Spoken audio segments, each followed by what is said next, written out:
Hello बच्चों, बहुत बहुत नमस्कार। तो हम लोग शुरू कर चुके हैं BCECE 2026 के लिए केमिस्ट्री और बायोलॉजी का पीवाईक्यूज बार। जैसा कि मैंने कहा है कि अगर वीडियो पर रिस्पॉन्स सही रहा तो हम आपको फिजिक्स और इवन मैथमेटिक्स का भी पीवाईक्यूज कराने वाले हैं, पीवाईक्यूज बेस्ड क्वेश्चन कराने वाले हैं, है ना।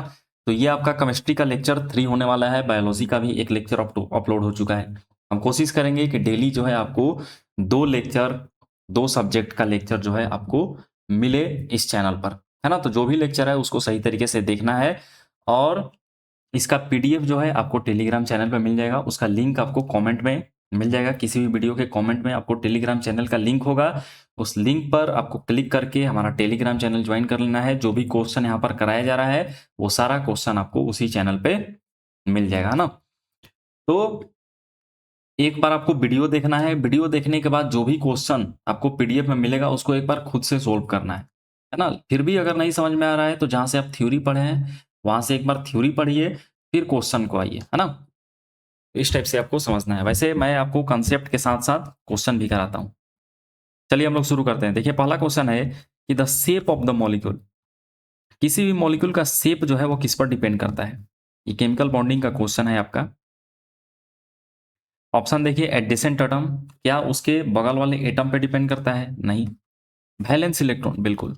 शेप जो है मॉलिक्यूल का है ये वैलेंस इलेक्ट्रॉन, बाहरी सेल में कितना इलेक्ट्रॉन है इस पर डिपेंड करता है ना। लोन पेयर कितना है उसका, उस पर जो है वो डिपेंड करता है। जैसे एग्जांपल से समझते हैं। एक है CH4 और दूसरा हम लोग लेते हैं अमोनिया। दोनों का अगर हाइब्रिडेशन देखोगे sp3 होगा। लोन पेयर की बात करें तो CH4 के पास कोई भी लोन पेयर अवेलेबल नहीं है, जबकि अमोनिया के ऊपर आप देख सकते हैं कि एक लोन पेयर है ना, नाइट्रोजन के ऊपर। तो शेप की बात करें तो दोनों का हाइब्रिडेशन भले ही सेम हो लेकिन शेप जो है वो अलग अलग हो जाएगा। CH4 का शेप जो है वो टेट्राहेड्रल हो जाएगा और अमोनिया का शेप जो है वो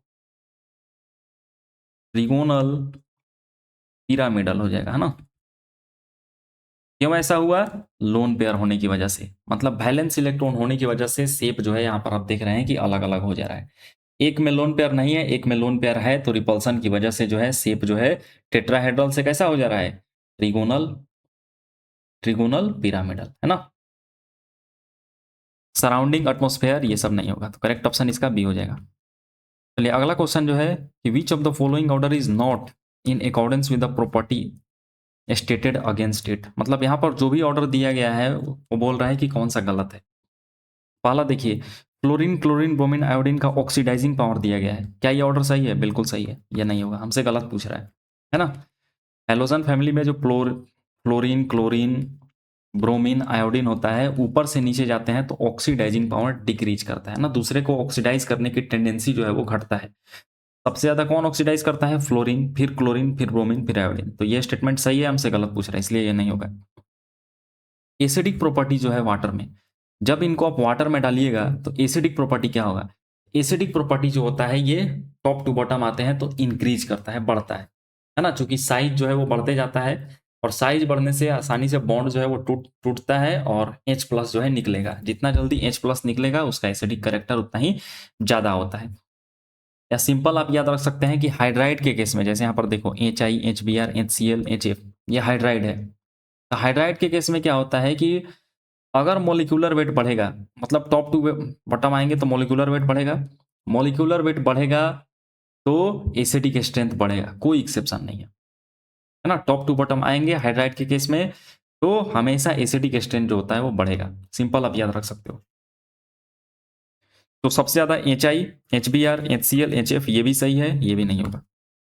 electronegativity, fluorine chlorine bromine iodine में इलेक्ट्रोनिगेटिविटी मैंने आपको पिछले लेक्चर में ही बताया था कि पूरे पीरियोडिक टेबल में फ्लोरीन का इलेक्ट्रोनिगेटिविटी सबसे ज्यादा होता है, तो फ्लोरीन होगा। और टॉप टू बॉटम आते हैं तो इलेक्ट्रोनिगेटिविटी डिक्रीज करता है। कोई एक्सेप्शन नहीं है, fluorine chlorine bromine iodine.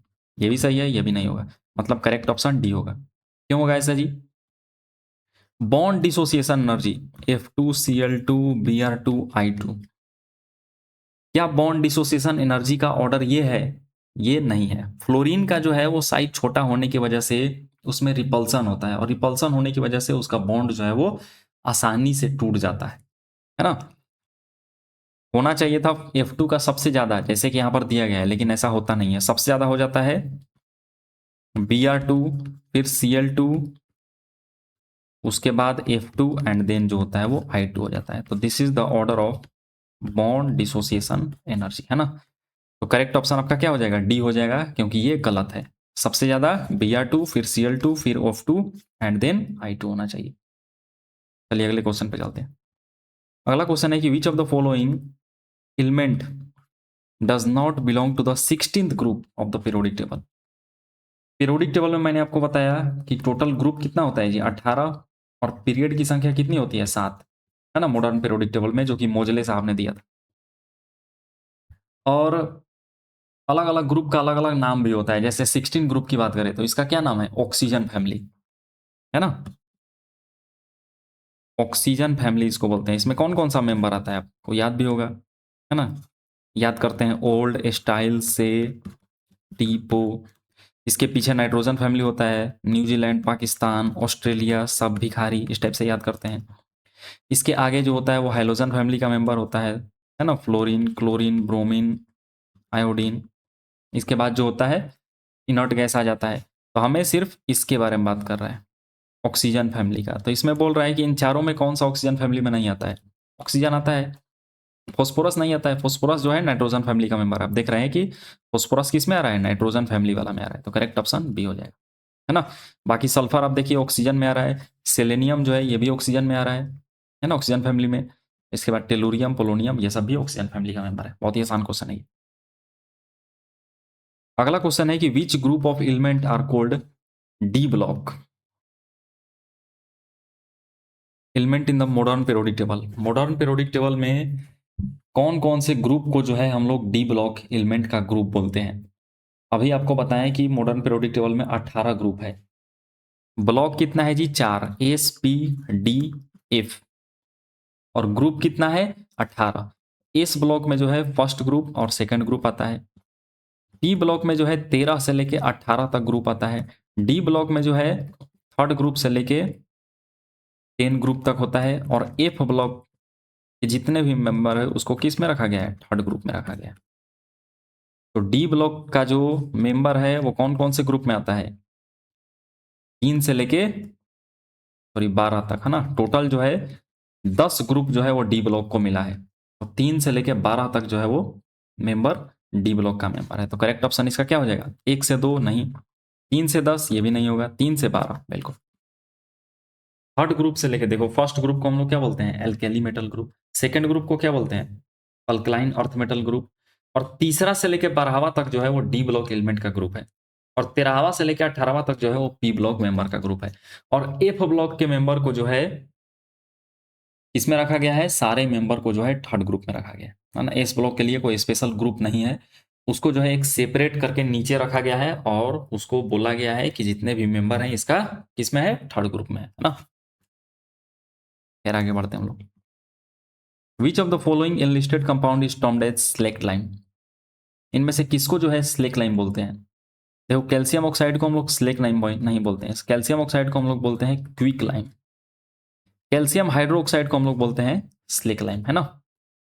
Calcium hydroxide CaOH का होल ट्वाइस, इसको हम लोग बोलते हैं स्लेक लाइम।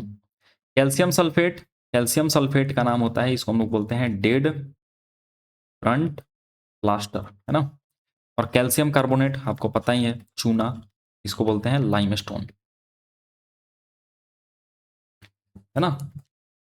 तो हमसे स्लिक लाइम पूछ रहा है, स्लिक लाइम किसको बोलते हैं, कैल्शियम हाइड्रोक्साइड को। आपसे क्विक लाइम पूछता तो कैल्शियम ऑक्साइड को बोलते हैं। डेड ब्रंट प्लास्टर बोलता है, कैल्शियम सल्फेट को बोलते हैं लाइमस्टोन बोलता है। तो कैल्शियम कार्बोनेट को बोलते हैं CaCO, है ना।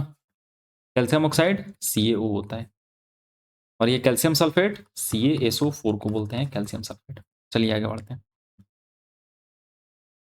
The oxygen molecule is paramagnetic, it can be explain by. देखो ऑक्सीजन मॉलिक्यूल O2 ये जो है पैरामैग्नेटिक है, पैरामैग्नेटिक नेचर का है, पैरामैग्नेटिक नेचर का है। पैरामैग्नेटिक नेचर का होने का मतलब है कि इसके पास जो है अनपेयर्ड इलेक्ट्रॉन्स है।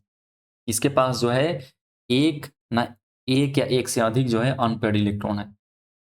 जिसके भी ऑर्बिटल्स में अनपेयर्ड इलेक्ट्रॉन होता है उसको बोलते हैं पैरामैग्नेटिक, और जहां पर कोई अनपेयर्ड इलेक्ट्रॉन नहीं होता है, सारा पेयर्ड इलेक्ट्रॉन होता है ना, जैसे ये है ऑर्बिटल है ना, इस टाइप से ऑर्बिटल होता है। एक ऑर्बिटल में मैक्सिमम 2 इलेक्ट्रॉन है ना। मान लो कि कोई ऑर्बिटल एक इस टाइप से है और एक मान लो कोई ऑर्बिटल इस टाइप से है। किसको हम लोग पैरामैग्नेटिक बोलेंगे, किसको डायमैग्नेटिक बोलेंगे? आप ऊपर वाला को देखिएगा तो सारा जो है पेयर में है, ये भी पेयर में है, ये भी दो है, ये भी दो है, सारा जोड़ा बना रहा है, तो ये डायमैग्नेटिक है। मतलब इसका सारा ऑर्बिटल जो है कैसा है, पेयर में है, तो इसको बोलेंगे डायमैग्नेटिक नेचर का है ये। जबकि यहां पर आप देखिए ये तो पेयर में है, ये भी पेयर में है, ये भी पेयर में है, ये भी पेयर में है, कोई भी एक अनपेयर्ड अवेलेबल हो गया उसको बोलेंगे कि उसका नेचर कैसा है, पैरामैग्नेटिक। वही बोल रहा है कि ऑक्सीजन मॉलिक्यूल जो है वो पैरामैग्नेटिक नेचर है। इसको कौन एक्सप्लेन करता है, कौन सा थ्योरी? रेजोनेंस नहीं, रेजोनेंस तो ऐसा नहीं करता है। हाइब्रिडाइजेशन ये भी कुछ नहीं बताता है। वीबीटी ऐसा नहीं बताता है। बिल्कुल एमओटी, मॉलिक्यूलर ऑर्बिटल थ्योरी जो होता है ये बताता है कि ऑक्सीजन मॉलिक्यूल क्यों पैरामैग्नेटिक है। आप सिंपल नोट करके याद भी रख सकते हैं ना। आपको सिर्फ इलेक्ट्रॉन को गिनना होता है ना। कोई भी आपके पास मॉलिक्यूल अगर आया तो उसमें आप इलेक्ट्रॉन को गिनिए और इलेक्ट्रॉन को गिन कर आप बता सकते हैं। जैसे अगर इवन नंबर ऑफ इलेक्ट्रॉन आया तो वह डायामैग्नेटिक होगा। तो वो मॉलिक्यूल कैसा होगा, डायामैग्नेटिक नेचर का होगा, एक्सेप्ट 10 इलेक्ट्रॉन एंड 16 इलेक्ट्रॉन को छोड़ के। और बाकी अगर आप इलेक्ट्रॉन को गिने और वो ऑड नंबर में आ रहा है तो उस मॉलिक्यूल का नेचर कैसा हो जाएगा, पैरामैग्नेटिक नेचर का हो जाएगा। इसमें कोई एक्सेप्शन नहीं है। अगर ऑड में आ रहा है तो पैरामैग्नेटिक, इवन में आ रहा है तो आपको दो एक्सेप्शन देखने को मिलेगा। आपको देखना है कि कहीं वो 10 इलेक्ट्रॉन या 16 इलेक्ट्रॉन तो नहीं है। अगर 10 और 16 इलेक्ट्रॉन है तो वो होना चाहिए था डायमैग्नेटिक, लेकिन हो जाएगा पैरामैग्नेटिक। वही एग्जाम्पल यहाँ पर ऑक्सीजन का है। ऑक्सीजन में अगर आप इलेक्ट्रॉन गिनिएगा, एक ऑक्सीजन के पास 8 इलेक्ट्रॉन होता है, तो दो ऑक्सीजन के पास 16 इलेक्ट्रॉन। 16 क्या है जी, इवन नंबर है, सम संख्या है, होना चाहिए था डायमैग्नेटिक। लेकिन मैंने आपको कहा कि 10 और 16 इलेक्ट्रॉन आएगा, वो कैसा हो जाएगा, पैरामैग्नेटिक है ना। इसको हम लोग और डिटेल में थ्योरी में पढ़ते हैं, लेकिन यहाँ पर आप सिंपल इस कंसेप्ट को याद रख के आप ऐसे क्वेश्चन को बना सकते हैं, है ना। जैसे एक और एग्जाम्पल देखो, N2। N2 के बारे में पूछेगा कि बताइए ये पैरामैग्नेटिक है कि डायमैग्नेटिक है। तो एक नाइट्रोजन के पास 7 इलेक्ट्रॉन, कोई चार्ज नहीं है, तो सिंपल जितना एटॉमिक नंबर होता है उतना ही इलेक्ट्रॉन का संख्या हो जाता है। तो एक नाइट्रोजन के पास 7 इलेक्ट्रॉन, दो नाइट्रोजन के पास 14 इलेक्ट्रॉन। 14 क्या है जी, इवन नंबर है, इवन नंबर है, क्या होना चाहिए, डायमैग्नेटिक है ना। इवन नंबर होने के बावजूद देखेंगे कि क्या 10 वो 16 तो नहीं है। अगर 10 और 16 होगा तो वो कैसा हो जाएगा, पैरामैग्नेटिक। लेकिन अगर 10 और 16 के अलावा अगर कोई इवन नंबर आएगा तो वो कैसा हो जाएगा, डायमैग्नेटिक। वैसे ही देखो, अगर मान लो कोई चार्ज वाला मॉलिक्यूल मिल गया, जैसे O2 माइनस, O2 माइनस मिल गया। निगेटिव चार्ज करने का मतलब है किसी के ऊपर निगेटिव चार्ज तब आता है जब वो इलेक्ट्रॉन को गेन करता है ना, इलेक्ट्रॉन को एक्सेप्ट करता है। तो O2 के पास 16 इलेक्ट्रॉन है, एक निगेटिव चार्ज मतलब एक इलेक्ट्रॉन और ले लिया, तो 16 एक 17 इलेक्ट्रॉन हो गया। 17 क्या है जी, ऑड नंबर है। ऑड नंबर देखते ही आपको क्या करना है, कैसा नेचर हो जाएगा इसका, पैरामैग्नेटिक है ना। ऑड नंबर में कोई एक्सेप्शन नहीं है, ऑड नंबर मिला पैरामैग्नेटिक। वैसे ही एक और एग्जांपल देखो, मान लो O2 माइनस 2 है। अब इसमें इलेक्ट्रॉन गिनेंगे तो यहाँ पर O2 के लिए 16 हो जाएगा, और -2 चार्ज करने का मतलब क्या है कि दो इलेक्ट्रॉन और लिया है, तो 18 इलेक्ट्रॉन हो गया। 18 क्या है जी, इवन नंबर है। इवन नंबर है तो कैसा नेचर हो जाएगा, डायमैग्नेटिक है ना। इवन नंबर है, और एक बार देख लेंगे कि क्या ये इलेक्ट्रॉन 10 और 16 तो नहीं है, बिल्कुल ये तो 18 है जी, 10 16 कहाँ है, तो ये कैसा हो जाएगा, डायमैग्नेटिक है ना। तो ये सारा नेचर कौन बताता है, एमओटी, मॉलिक्यूलर ऑर्बिटल थ्योरी। अगला क्वेश्चन जो है, as per Arrhenius concept, Arrhenius साहब ने जो है एसिड बेस का थ्योरी दिया था। उनके अनुसार वीक एसिड एमोंग दीज, इनमें से कौन सा वीक एसिड है। देखो आर्हेनियस के अनुसार एसिड जो है वह सबस्टांस होता है जो कि H प्लस देता है एक्वस मीडियम में, gives H plus in aqueous medium. और बेस जो है वह सबस्टांस होता है जो कि OH माइनस मतलब हाइड्रोक्साइड आयन देता है एक्वस मीडियम में। आर्हेनियस के अनुसार एसिड वह सब्सटेंस होता है जिसको अगर आप पानी में डालिएगा तो वो हाइड्रोजन आयन देगा, H+ आयन देगा, है ना। जैसे मान लो HCl को आप पानी में डालें तो H+ और Cl-। यहाँ पर पानी में डालने के बाद आप देख रहे हैं कि H+ मिल रहा है, तो इसको बोलेंगे कि HCl क्या है जी, एसिड है। वैसे ही NaOH, सोडियम हाइड्रोक्साइड, इसको अगर आप पानी में डालें Na+ और OH-, पानी में डालने के बाद यहाँ पर देखिए हाइड्रोक्साइड आयन मिल रहा है, तो NaOH क्या हो जाएगा, बेस हो जाएगा। इसके अनुसार, आर्हेनियस के अनुसार, है ना। बहुत सारा थ्योरी है एसिड बेस को लेकर, हम लोग 3 थ्योरी पढ़ते हैं, आर्हेनियस, ब्रोंस्टेड और लीविस एसिड बेस थ्योरी। तो आर्हेनियस के अनुसार एसिड वह सब्सटेंस है जो कि H+ देता है और बेस जो है वो OH- देता है। किसमें, मीडियम यहाँ पर रिक्वायर्ड है, एक्वस मीडियम, मतलब पानी में। तो बोल रहा है कि कौन सा वीक एसिड है, देखो वह एसिड जिसको पानी में डालने के बाद जितना भी H+ है उसके पास वो सारा दे दे, तो वो एक अच्छा एसिड है, स्ट्रॉन्ग एसिड है। लेकिन जो अपना पूरा H+ पानी में डालने के बाद रिलीज नहीं करता है तो उसको बोलते हैं वीक एसिड। HCl जो है स्ट्रॉन्ग एसिड है, ये सारा H+ जो है वो रिलीज कर देता है, तो ये नहीं होगा, हमसे वीक एसिड बोल रहा है। HNO3 नाइट्रिक एसिड, ये भी स्ट्रॉन्ग एसिड है, ये भी पूरी तरीके से H+ को रिलीज कर देगा। HCN हाइड्रोजन साइनाइड जो है ये एक वीक एसिड है ना, ये पूरी तरीके से अपना H+ रिलीज नहीं करता है पानी में डालने के बाद। और H2SO4 तो आपको पता है कि ये किंग ऑफ एसिड है ना, स्ट्रॉन्ग एसिड इसको बोला जाता है। तो आर्हेनियस के अनुसार वीक एसिड इनमें से कौन हो जाएगा, HCN हो जाएगा। और किसको वीक एसिड और किसको एसिड और किसको बेस कहेंगे आर्हेनियस के अनुसार, आई होप ये भी समझ गए होंगे। चलिए अगला क्वेश्चन जो है, एज पर ब्रोंस्टेड और लोअरी कंसेप्ट, ब्रोंस्टेड और लोअरी कंसेप्ट के अनुसार एसिड जो है वह सब्सटेंस होता है जो कि H+ को क्या बोलते हैं जी, प्रोटॉन, है ना। H+ को जो होता है ये डोनेट करता है, H+ डोनर होता है। और बेस जो है वह सब्सटेंस होता है जो कि H+ या प्रोटॉन एक्सेप्टर होता है ना।